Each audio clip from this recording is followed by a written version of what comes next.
Imagina a cena. Um protesto começa de forma pacífica, pessoas na rua, exercendo o seu direito de manifestação. Normal. Mas, de repente, A coisa esquenta. exato, a coisa esquenta. O que era um protesto vira um ato de violência e o patrimônio público começa a ser destruído. A polícia militar chega e age para dispersar a multidão. A grande questão, que está no centro do material que a gente recebeu hoje, é: eles podem fazer isso? Assim, de imediato, sem uma ordem de um juiz? Essa é a pergunta de $1 milhão, né? Porque ela toca num ponto muito sensível da nossa relação com o Estado. A resposta imediata de muita gente seria claro que pode, ou claro que não pode, dependendo da visão de mundo de cada um. Pois é. Mas a verdade é que a resposta técnica, essa sim é muito mais interessante. Exato. A gente recebeu a análise de uma questão de concurso público, mas ela é só um pretexto. É um portal para a gente entender um conceito fundamental do direito administrativo que afeta a vida de todo mundo, o tempo todo, e muitas vezes sem a gente nem perceber. Nossa missão hoje é destrinchar por que o Estado pode agir dessa forma e qual é o nome técnico por trás dessa ação que parece, assim, tão drástica. Ok, vamos mergulhar nisso. Vamos lá. O que está em jogo aqui é um dos pilares da atuação do Estado: os atributos do ato administrativo. E a resposta para essa pergunta revela como o poder público tenta se equilibrar, sabe, numa corda bamba entre garantir os direitos individuais, de um lado, Certo. e proteger o interesse de toda a coletividade do outro, certo?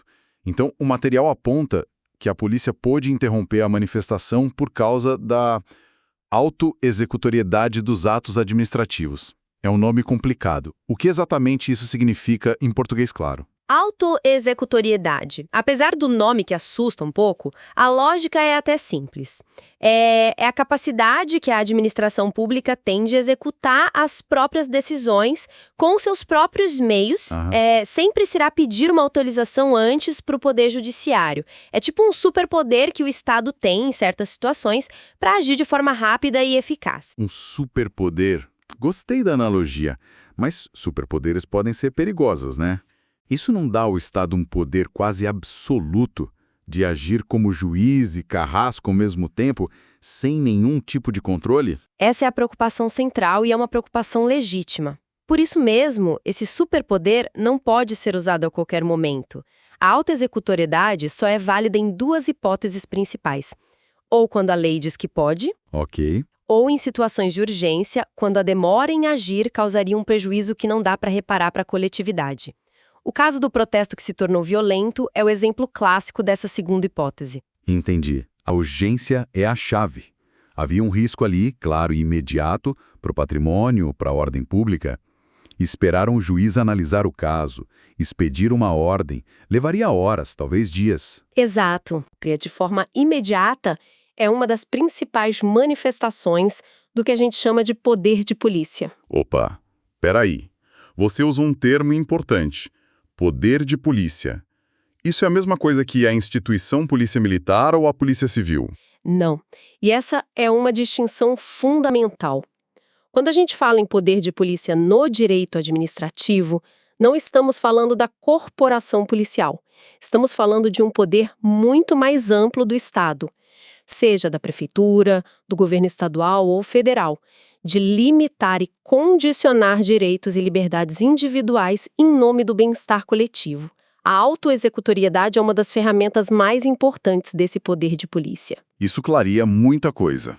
Então, a fiscalização sanitária que fecha um restaurante ou a prefeitura que apreende mercadoria de um vendedor ilegal, tudo isso é o tal poder de polícia em ação. Perfeitamente. Todas essas são ações que limitam o direito de alguém, o dono do restaurante, de operar, o vendedor de comercializar, em nome de um bem maior, que é a saúde pública, a ordem urbana. E muitas vezes essas ações precisam ser autoexecutáveis para serem eficazes. Aqui é que fica realmente interessante para mim. Tenho que confessar, minha primeira reação ao ouvir a história do protesto foi pensar em força ou coerção. É o que a gente vê, né? O aspecto mais visível. É o mais óbvio. E o material que a gente analisou diz que essa é uma armadilha clássica em provas. Por que a resposta não é coercibilidade? Parece tão intuitivo. É contraintuitivo mesmo, e por isso é uma armadilha tão boa. O que é fascinante aqui é a sutileza da coisa.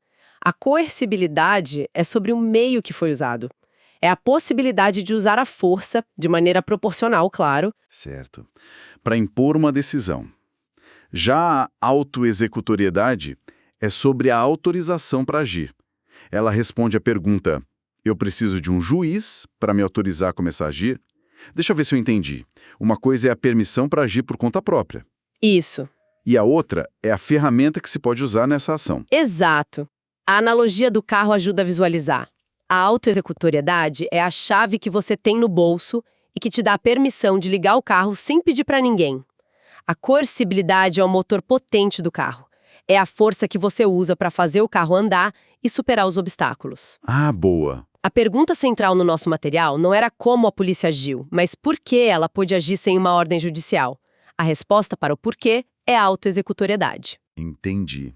A armadilha é focar na ação física, no motor, e não na permissão jurídica, na chave. A questão era sobre a base legal, não sobre o método. E o material ressalta que o enunciado da questão tinha a frase "mesmo sem a manifestação do Poder Judiciário". Essa frase é a dica. É o sinal luminoso piscando em neon. Essa expressão grita autoexecutoriedade. Ok, isso ajuda a definir os limites. Então, em que situação o Estado não poderia usar essa chave? Por exemplo, numa disputa entre vizinhos sobre onde termina um terreno e começa o outro. A prefeitura não pode simplesmente chegar, decidir quem está certo e derrubar um muro, pode? Excelente exemplo. Não pode. Nesse caso, não há uma urgência que coloque em risco a coletividade. É uma disputa de direitos patrimoniais entre particulares. O Estado até pode ter uma opinião, através dos seus fiscais, mas para forçar a demolição de um muro contra a vontade do proprietário, ele precisaria ir ao judiciário, apresentar as razões e obter uma ordem judicial. Ali, a autoexecutoriedade não se aplicaria. Certo. Mas vamos voltar para as outras opções que o material trazia, só para a gente fechar todas as pontas. Uma delas era imperatividade. Eu consigo ver como alguém poderia confundir, porque a polícia estava, de fato, impondo a sua vontade. Qual é a diferença? A confusão é natural porque os conceitos são parentes, digamos. A imperatividade é o poder que o ato do Estado tem de criar obrigações para as pessoas, queiram elas ou não. Voltando à cena do protesto, quando o comandante da polícia dá a ordem dispersem, essa ordem é imperativa. Ela cria a obrigação de dispersar para todos que estão ali, independentemente deles concordarem. Tá, mas se ela cria obrigação, por que não é a resposta? Porque a imperatividade por si só não autoriza a execução forçada e imediata. Ela diz: você é obrigado a fazer isso. A autoexecutoridade complementa dizendo: e se você não fizer, eu mesmo posso forçar o cumprimento agora, sem precisar chamar o juiz. Um ato pode ser imperativo, mas não ser autoexecutório. Por exemplo, uma notificação para pagar um imposto é imperativa, cria a obrigação de pagar. Mas se a pessoa não paga, o Estado não pode simplesmente invadir a conta bancária dela. Ele precisa iniciar um processo de execução fiscal, que passa pelo controle do judiciário. Agora a diferença ficou cristalina. Uma coisa é dar a ordem, outra é ter o poder de executá-la fisicamente na mesma hora. E a presunção de veracidade ou legitimidade, onde isso entra? Esse é um atributo mais ligado à validade do ato. Significa que, até que se prove o contrário, todo ato administrativo é considerado verdadeiro e conforme a lei. Pense numa multa de trânsito. Ok. Quando o agente de trânsito anota que um carro avançou o sinal vermelho, a palavra dele tem fé pública. Aquele ato, a multa, nasce com uma presunção de que é legítimo. Cabe a quem foi multado o ônus de provar que o agente estava errado. Entendi. É uma inversão do ônus da prova, basicamente. Mas isso não tem nada a ver com a ação física de dispersar uma multidão. É sobre a validade de um documento, de uma declaração. Exatamente. A presunção de veracidade não autoriza a polícia a usar a força. Ela apenas confere validade inicial ao que o agente público fez ou registrou. Para fechar as opções, o material fala de exigibilidade. Esse termo parece muito com autoexecutoriedade. São sinônimos? Ótima pergunta, porque aqui o debate fica um pouco mais técnico, mas a gente pode simplificar. Muitos especialistas entendem que a exigibilidade e a executoriedade são, na verdade, duas faces da mesma moeda, a autoexecutoriedade. Pense nela como um kit de ferramentas. Ok. Um kit de ferramentas. Quais seriam as ferramentas? A exigibilidade seria a ferramenta de coação indireta. É quando o Estado usa meios de pressão para que você cumpra a decisão. Por exemplo, aplicar uma multa diária enquanto uma obra irregular não for paralisada. Certo. O Estado não está indo lá fisicamente impedir a obra, mas está te pressionando financeiramente para que você mesmo pare. Já a executoriedade é a ferramenta de coação direta, material, física. É a ação em si. É a prefeitura indo lá e demolindo a obra irregular, é o guincho rebocando o carro, é a polícia dispersando o protesto. Então, exigibilidade é a pressão psicológica ou financeira e executoriedade é a ação física, para ser bem direto. Isso. E ambas estão sob o guarda-chuva da permissão para agir por conta própria, que é a autoexecutoriedade. É uma forma excelente e direta de resumir. O caso do protesto é um exemplo clássico de executoriedade, a faceta mais drástica da autoexecutoriedade.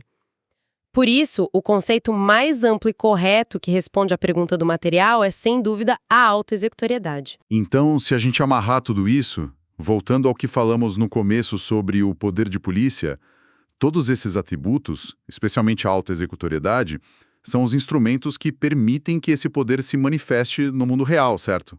Perfeito. Sem a autoexecutoriedade, o poder de polícia seria, em muitas situações críticas, uma arma descarregada.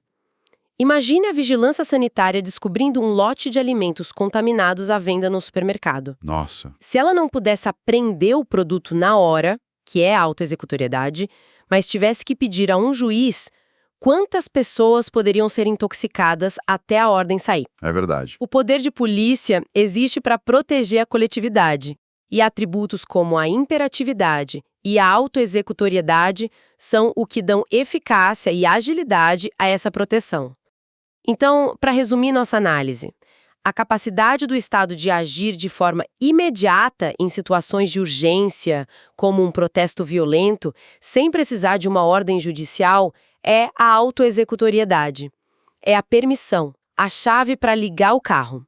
Isso. Ela responde ao porquê pode agir. E a força que eventualmente é usada para cumprir essa decisão é a coercibilidade, que é a ferramenta, o motor do carro. Entender essa diferença entre a permissão e a ferramenta é o pulo do gato. É o que separa uma análise superficial de um entendimento profundo do tema. A coercibilidade responde ao como pode agir. Marizar esse material foi incrivelmente esclarecedor. Um único cenário, uma única pergunta, nos permitiu desvendar uma teia de conceitos que rege de forma invisível grande parte da nossa relação com o poder público. Sim. E isso nos leva a uma reflexão final, que vai além da questão do concurso. A autoexecutoriedade é, sem dúvida, uma ferramenta essencial para a agilidade do Estado na proteção do interesse público. Mas, como você mesmo apontou no início, ela concentra um poder significativo nas mãos da administração. Um poder enorme. A pergunta que fica no ar é: quais são os limites e os mecanismos de controle para garantir que esse superpoder não seja usado de forma arbitrária ou desproporcional? Como o cidadão pode se proteger ou contestar um ato que considera ilegal, especialmente quando ele já foi executado e os efeitos muitas vezes são irreversíveis?